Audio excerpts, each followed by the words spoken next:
జమిలి ఎన్నికల నిర్ణయంపై సీఎం రేవంత్ రెడ్డి ఘాటుగా రియాక్ట్ అయ్యారు. బీజేపీ నేతలు జమిలి ఎన్నికల ముసుగులో దేశాన్ని కబలించాలని చూస్తున్నారని మండిపడ్డారు ఆయన.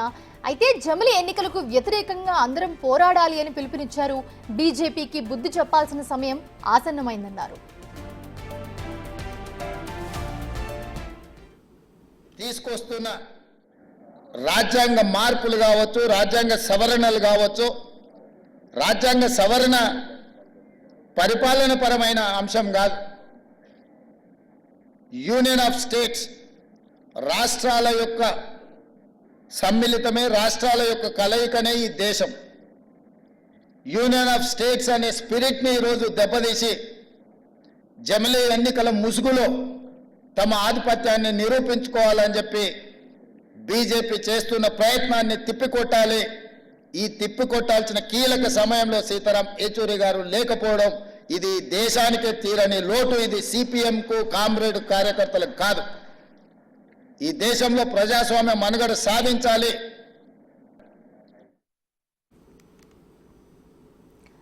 జమిలి ఎన్నికల నిర్ణయంపై సీఎం రేవంత్ రెడ్డి ఘాటుగా రియాక్ట్ అయ్యారు.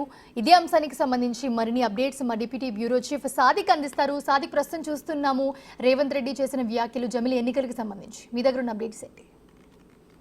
మోనిషా, జమిలి ఎన్నికల ముసుగులో దేశాన్ని ఆధిపత్యం చెలాయించాలని బీజేపీ కుట్ర చేస్తుందని ముఖ్యమంత్రి రేవంత్ రెడ్డి తీవ్ర స్థాయిలో ఆగ్రహం వ్యక్తం చేయడం జరిగింది. దేశం అంటే రాష్ట్రాల యూనియన్ అన్నటువంటి స్ఫూర్తి ఉన్నటువంటి మన భారతదేశంలో ఈ జమిలి ఎన్నికలు, ఒకే ఎన్నికల విధానం ద్వారా రాష్ట్రాలకు ఉన్నటువంటి హక్కులను పూర్తిగా కేంద్రం తమ ఆధీనంలో తీసుకొని ఒక పూర్తి స్థాయిలో ఒక అన్డెమోక్రాటిక్ గా వివరించేందుకు గాను ఆ ప్రయత్నం చేస్తుందని కూడా ముఖ్యమంత్రి రేవంత్ రెడ్డి నిప్పులు చెరిగారు. అంతేకాకుండా జమిలి ఎన్నికల సందర్భంగా దేశంలో కబలించాలని కూడా చూస్తున్నారు. రాష్ట్రాలకు ఇప్పటికే చాలా మట్టుకు రాష్ట్రాలకు సంబంధించిన హక్కులను హరించి వేస్తున్నటువంటి కేంద్రం రాష్ట్రానికి రావాల్సిన నిధులు కానీ, లేకపోతే హక్కులు కానీ, వారికి కావాల్సినటువంటి పన్నుల్లో వాటలో తీవ్రమైనటువంటి కోతలు విధిస్తూ రాష్ట్రాలను తమ గుప్పిట్లో పెట్టుకుందని కూడా ఆగ్రహం వ్యక్తం చేస్తా ఉన్నారు. సో జమిలి ఎన్నికల ముసుగులో దేశాన్ని కబలించేందుకు బీజేపీ మతోన్మాద సంబంధించినటువంటి వాళ్ళు తీవ్ర ప్రయత్నం చేస్తున్నారు. ఇటువంటి టైంలో వామపక్ష పార్టీలు, వామపక్ష ఉద్యమకారులందరూ కూడా కలిసి రావాల్సిన అవసరం ఎంతైనా ఉందని కూడా ముఖ్యమంత్రి రేవంత్ రెడ్డి పిలుపునివ్వడం జరిగింది.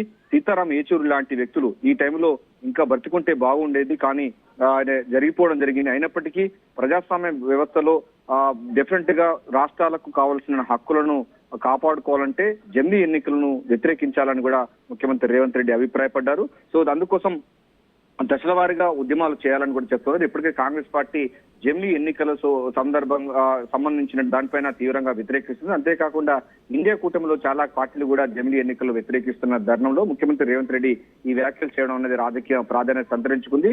పార్టీ లైన్ లో పూర్తి స్థాయిలో అయితే జమిలి ఎన్నికల ముసుగులో దేశాన్ని, రాష్ట్రంలో ఉన్న హక్కులను హరించి వేసేందుకు బీజేపీ పార్టీ అయితే తీవ్ర ప్రయత్నం చేస్తుంది. దీన్ని అడ్డుకోవాలని కూడా చెప్తా ఉన్నారు. ఇప్పటికే సర్కారియా కమిషన్స్ కానీ ఇతర సర్కారీ కమిషన్ కూడా రాష్ట్రాలకు సంబంధించిన హక్కులు హరించవద్దని కూడా అనేక సుప్రీంకోర్టులు సంబంధించిన తీర్పులు ఉన్నాయి. అంతేకాకుండా దేశం అంటే భారతదేశం అంటే రాష్ట్రాల యూనియన్ అనేటువంటి స్ఫూర్తి, ఫెడరల్ స్ఫూర్తికి విఘాతంగా కలిగించే విధంగా బీజేపీ వ్యవహరిస్తుంది.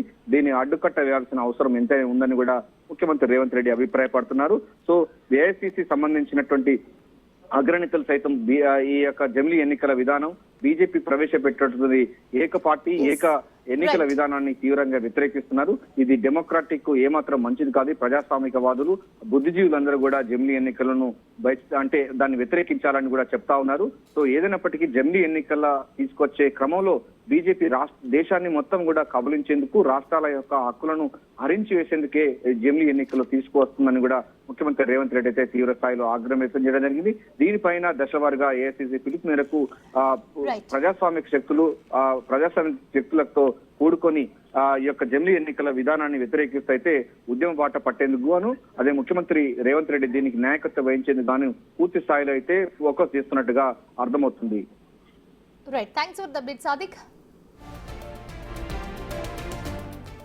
ప్రధాని నరేంద్ర మోదీపై సీఎం రేవంత్ విమర్శలు గుప్పించారు. కాంగ్రెస్ జాతీయ నేత రాహుల్ గాంధీపై బీజేపీ కేంద్ర మంత్రి తీవ్ర వ్యాఖ్యలు చేసినా ప్రధాని ఖండించకపోవడం బీజేపీ ఫాసిస్టు విధానానికి నిదర్శనమన్నారు ఆయన. ప్రధాన ప్రతిపక్ష నాయకుడు రాహుల్ గాంధీ గారి మీద వాడిన పదజాలం నరేంద్ర మోడీ గారు ఖండించకపోవడము ఆ మంత్రి గారి మీద చర్యలు తీసుకోకపోవడం అనేది బీజేపీ యొక్క ఫ్యాసిస్ట్ విధానాలు ఈరోజు కళ్ళకు కనిపించినట్టుగా మనకు ఉన్నాయి. ప్రధాన ప్రతిపక్ష నాయకుడి మీద వ్యాఖ్యానించే ముందు కేంద్ర మంత్రివర్గంలో ఎవరో సామాన్య కార్యకర్త లేకపోతే వీధి రౌడీనో అలాంటి మాటలు మాట్లాడిందంటే వేరు.